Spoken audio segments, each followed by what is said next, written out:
ತುಂಬ ಜನ ನಾವು ಗಂಡಸರು ಅನ್ನೋದು ಒಂದೇ ಏನೋ ಒಂದು ಮಾಯೆ ಅದು. ಅದರಿಂದ ಆ ಐಡೆಂಟಿಟಿಗೆ ಸಿಕ್ಕಾಕ್ಕೊಂಡು ಡಾಮಿನೇಟ್ ಮಾಡೋಕ್ಕೆ ಹೋಗ್ತಾರೆ. ನಮ್ಮ ಮಾತು ನಡಿಬೇಕು, ನಾವು ಗಂಡಸರು ಅಂತ. ಆ್ಯಕ್ಚುಲಿ ಪುರುಷತ್ವದ ಒಂದು ಮಹತ್ವ ಏನು ಅಂತ ಒಂದು ರೀಡಿಫೈನ್ ಮಾಡಬೇಕು ನಾವು. ರೆಸ್ಪೆಕ್ಟ್ ಕೊಡಬೇಕು. ಒಂದು ವಿಮೆನ್ಗೆ, ಒಂದು ಮಹಿಳೆಗೆ ರೆಸ್ಪೆಕ್ಟ್ ಕೊಟ್ಟರೆ ಅವ್ರ ಸ್ಟ್ರೆಂತ್ ಅದು. ಅವರು ತಾವು ಸೆಕ್ಯೂರ್ ಆಗೋದು ಯಾವಾಗ, ತುಳಿದ್ಬಿಟ್ಟು ಮೇಲೆ ಬರೋದಲ್ಲ. You don't need to put people down and become great.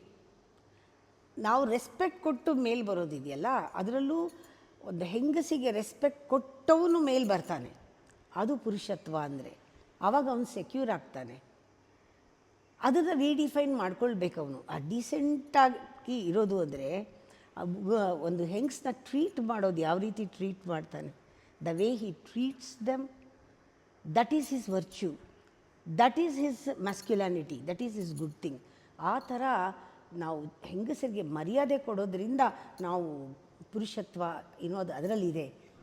ತಾಯಿ ಅನ್ನೋದರಲ್ಲಿ, ಮಗಳು ಅನ್ನೋದರಲ್ಲಿ, ಹೆಂಗಸು ಅನ್ನೋದರಲ್ಲಿ ಅದು ಒಂದು ಬಂದಾಗ ನಿಜವಾಗ್ಲೂ ದೋಸ್ masculine, the people, that figure or the identity are very secure.